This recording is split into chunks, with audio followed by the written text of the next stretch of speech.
Chapter 18 Forgiveness. So, you really think this Dark Mage of yours has run off to the Crystal Empire? Applejack asked idly, walking alongside the others through the hallways of Canterlot Castle towards the throne room. They didn't say anything, but Twilight could tell that her recent revelation was still bothering them. She would catch them shooting sideways glances at her, or rather next to her, likely picturing a certain former king of the Crystal Empire trotting alongside her. It was elating to know they still trusted her enough to support her and keep things on the down low for the time being, and she was equally thankful they had ceased pressing the issue for the moment. Just having them there was helping immeasurably. Pretty sure, the Alicorn replied. It is the best lead we could come up with, and from what little we know about this guy, it just makes too much sense. I suppose it takes a Dark Mage to know a Dark Mage, Pinkie Pie remarked as she bounced along. And I could think of worse locations to chase the ruffian through, Rarity said gleefully. I have been long meaning to revisit that wonderful place. My word, I can already feel the inspiration it shall provide. Nice priorities there, Rares, Rainbow Dash teased. Hope that inspiration helps us stop the end of the world again. You never know, darling. Just don't ruin the Crystal Empire for me. Me? Never.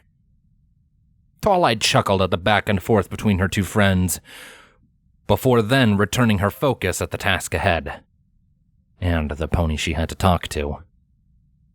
Honestly, she kept running over ways to get out of it. Maybe they could talk to Luna instead? Just go on ahead without telling any pony? But Celestia had to know. As her peer, a princess of Equestria in her own right, it was her duty.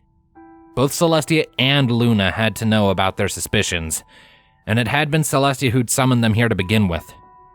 Best to just get it over with. So,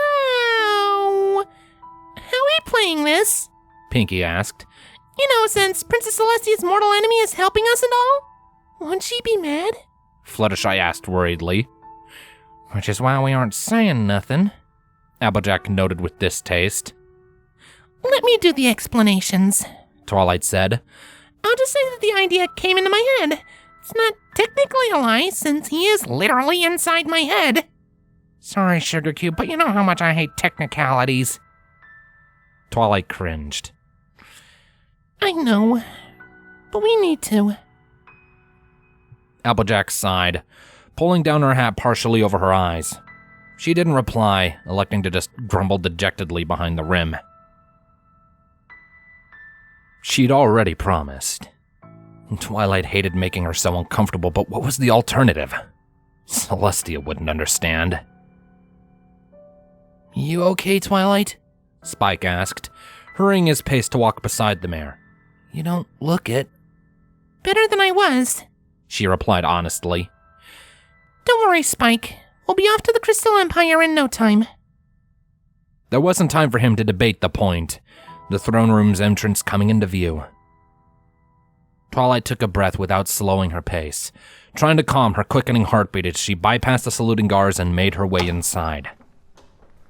Celestia was already waiting, as was Luna. Both Elder Alicorns turned to look at the seven of them as they entered, the throne room doors remaining ajar behind them.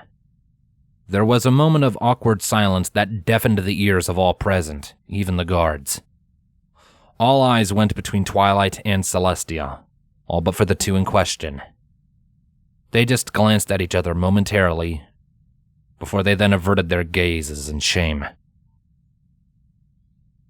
Indeed, Luna said to Celestia, apparently responding to some unheard remark. I shall leave you to it. Tell me how it proceeds. You're not staying? Twilight asked, rather hoping she'd decide to do so. I do not believe my presence is required for this. I would suggest your friends also depart once you have spoken of business and proceed to more pressing concerns. Be well. The Princess of the Moon departed, closing the door shut behind her. What is she up to? Sombra mused distrustfully within Twilight's mind. What was that about? Spike asked, mirroring Sombra's own thoughts. Just some advice and stern words only family could bring, Celestia replied cryptically. It matters little. How are you all? Even if her friends looked right at her, Twilight didn't respond. After a couple moments, Applejack cleared her throat and decided to try and break some of the ice. We're doing just fine, Your Highness. A bit flustered and all with a lack of progress, but I think Twi has an idea about that. Is that indeed the case? Celestia asked, her hesitant eyes settling on the young alicorn. Twilight? I might have one or two, she replied with attempted neutrality. I've had a lot of time to think. As frail as she looks now, do not let it concern you, Sombra warned. She is quite practiced in forms of manipulation, yet another weakness of freely expressing one's feelings. It is so easily squandered. As I understand it, the investigation of my guard has gone poorly, Celestia noted, trotting over to one of the stained glass windows and looking up and out of it. False leads and general dead ends. Few traces to follow as to the thief's identity. It's true. There wasn't so much as a hair left behind, and they've clearly covered any definable magic signature. A good move, in hindsight, Twilight said, though the latter part of her statement was clearly in partial reference to how her own little heist had been discovered, a fact not lost on the otherwise passive Celestia. But I had an idea come into my head. I don't really know for sure, but I might know where he's fled to. Celestia turned, giving her a small smile. Then I would hear it. I trust your judgment. Sombra growled. Lies for the weak, beacons for the deluded. Twilight had her own doubts. Celestia paused before letting out a sigh. Twilight. The Crystal Empire, Twilight curtly stated. This pony seems to have something of a fixation on Sombra. His teachings, his legacy. It makes sense. Who would you want to emulate but the most powerful Dark Mage in recorded history? A power destined for another. We cleaned out anything of use that we knew of on our last expedition into Sombra's sanctum, Twilight continued. But they might not know that. Or maybe they know something we don't. Either way, I think it's the most logical conclusion, and our only lead. Celestia hummed, returning her gaze to the window and gazing back out of it. She considered Twilight's words for a time, thinking the plausibility of the scenario through in her head. I would agree that it is a strong possibility, if not a certain one, she finally responded. But with the lack of other leads, I would ask that you reunite with Prince Shining Armor and the Crystal Guard to commit a full investigation. My sister and I will continue to oversee efforts here. We may yet uncover something thus far missed. Want me to send a letter ahead? Spike inquired. Celestia nodded. That would be appreciated, Spike. I believe they would like to know. And they should know a great many things. A new air of discomfort descended onto the mares and dragon, Celestia noting the atmosphere and turning to face the element bearers. You are aware, aren't you? You see, Applejack started to answer, but her tongue became tied. I mean, she, Rainbow helpfully added. Oh dear, Fluttershy simply muttered. Celestia gave another sigh. It is only natural she would tell you of all ponies. And I am glad she had the support. But for the moment, my sister is correct. This cannot be delayed. And I would ask you to leave us be for a moment. Twilight froze up. Are you okay with this, Twilight? Rarity asked gently. She didn't answer. Rarity, Applejack softly addressed. This is family business. We got no place here. Are you sure? Fluttershy asked worriedly. Yeah, I'm not sure what to do here. Pinkie Pie agreed. Rarity shook her head. If the deal wants us to stay, then... The unicorn looked at her royal friend, but again got no recognition. She took that as her answer. But I think Applejack is right. We should give them space. Thank you, Celestia said to them before looking at Twilight. In fact, perhaps my study would be more comfortable for this. Do whatever, Twilight replied, not meeting her gaze. Celestia was silent a moment, but she then nodded in confirmation. She lit her horn, the usual bright gold, giving her former student's friend a final glance and noting their troubled eyes before engaging the teleportation spell around both herself and Twilight. In a swirl of magic, the throne room distorted and vanished from existence, giving them a very brief glimpse of the golden void of light before being so suddenly ripped from it and plopped down into Celestia's private study with a loud pop. The room was neat and immaculate, entirely silent, save for the birds chirping on branches beyond the nearby balcony. It all looked to be undisturbed, not yet visited by the Princess of the Sun on that day. Not another soul could be seen or heard, helped by the multitude of privacy spells over the study. This left Celestia and Twilight completely alone. So, Twilight spoke first. What did Luna say to you? Celestia gave her a sad smile. That I'm an old fool. That I didn't consider the full range of consequences beyond the outcomes I desired. That she half wants to hit me for being so negligent, and half wants to hug me for my honest intentions. All that I already know, and all that I deserve. Twilight hummed, but was otherwise silent.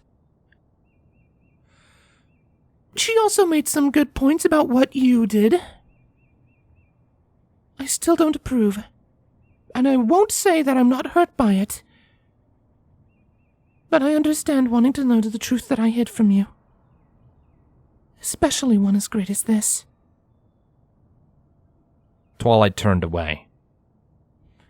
I didn't mean to hurt you, but I trusted you! I know. But Luna also said she spoke to you as well. Yeah, she did, Twilight confirmed. And... I'm so angry! I still can't believe you did any of that! I trusted you more than any pony. You betrayed me! And not just me, my family, Shining. He still doesn't know! Celestia let out a breath, closing her eyes. I know. And yet... Twilight continued, feeling a sudden ping of alarm from Sombra. She also made some good points about you. Twilight, Sombra said in a low, warning voice. I know you were looking out for me, and that what we had was real. I've always known. do not be taken in by this farce. And I know I was wrong to do what I did. I hurt you, but I felt like you deserved it. Part of me still does. A big part of me, but... I'm so confused, Celestia. I know. And perhaps I did deserve the reality check. Celestia said softly, walking over to and sitting beside Twilight. My love for you, my faithful student, has always been unwavering. You are not him. You may have his power, but your spirit is your own. You are not bound by that legacy. There is only our legacy. And yet fear kept the truth within me. Celestia admitted. Fear of what it might do to you. You are stronger than that, I know. But I've always been weak towards fear when it involved the ponies I care so deeply for. Luna, Sunset, now you. My best intentions for those I love always leads to their downfall. I am so sorry. Even as Sombra's rage started to bubble and boil, Twilight let all recognition of him fade away as she leaned into Celestia with a tearful sniff. A small tear dripped down onto Twilight's mane from above, a large alabaster wing draping around her lovingly.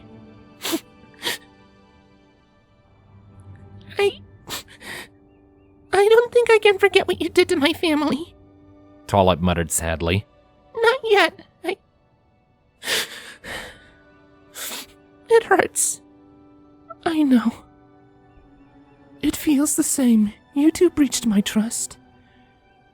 But I do not wish to lose you. I want to save something I love, some pony, just this once. Not to lose you for so long as I did them. I don't want to lose what we had either, Twilight replied in an emotional whisper. But you...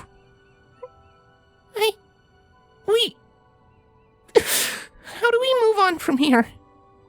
We have both made mistakes, and I hope we can both learn. Mother knows it is long since time I learned the boundaries of what you can do for those you love. The line you can never cross. Twilight looked up at Celestia, eyes wide. I shall tell the others the truth when our current crisis is resolved, Celestia promised, looking down at her daughter figure. They do deserve the truth.